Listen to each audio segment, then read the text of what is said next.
Rear wheel को निकालने और फिर से लगाने की प्रक्रिया, removal and refitting of rear wheel. क्या आप जानते हैं कि अगर रियर व्हील ठीक से नहीं लगा हो तो वाहन का संतुलन बिगड़ सकता है और हादसा हो सकता है। रियर व्हील निकालना और फिर से लगाना वाहन की देखभाल का एक जरूरी हिस्सा है। ये काम टायर बदलने, ब्रेक की जांच करने या किसी और हिस्से की मरम्मत के लिए किया जाता है। अगर सही औजारों का इस्तेमाल किया जाए और ध्यान से काम किया जाए तो ये प्रक्रिया आसानी से पूरी की जा सकती है। इस दौरान सावधानी रखना जरूरी है ताकि व्हील सही तरीके से जुड़ जाए और वाहन सुरक्षित रहे। इसमें काम आने वाले आवश्यक टूल्स और equipment: ring spanner, combination spanner, mallet hammer. Rear wheel को कैसे निकाला जाता है, आइए इसके हर एक चरण को ध्यान से देखते व समझते हैं। सबसे पहले रिंग स्पैनर की मदद से व्हील एक्सेल का नट धीरे धीरे ढीला करें और फिर निकाल लें। इसके बाद चेन एडजस्टर को बाहर निकालें। अब व्हील एक्सेल को एक साइड से सावधानी से बाहर खींचें। ब्रेक पैनल की साइड का कॉलर निकाल लें।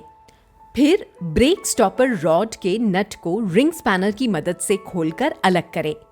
इसके बाद ब्रेक असेंबली को ब्रेक ड्रम से धीरे से बाहर निकालें।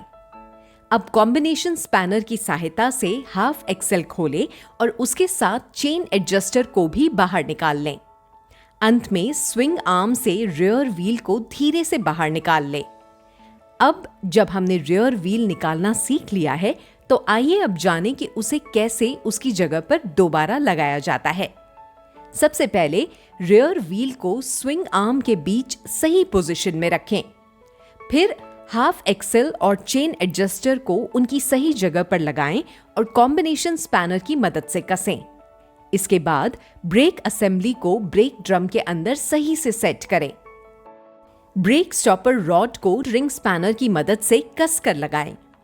ब्रेक पैनल की साइड का कॉलर सही पोजीशन में फिट करें। अब धीरे धीरे व्हील एक्सेल को अंदर डालें। जरूरत हो तो मैलेट हैमर से हल्का प्रेशर दें। चेन एडजस्टर को फिर से सही पोजीशन में लगाएं और एक्सेल नट को रिंग स्पैनर की मदद से कसें।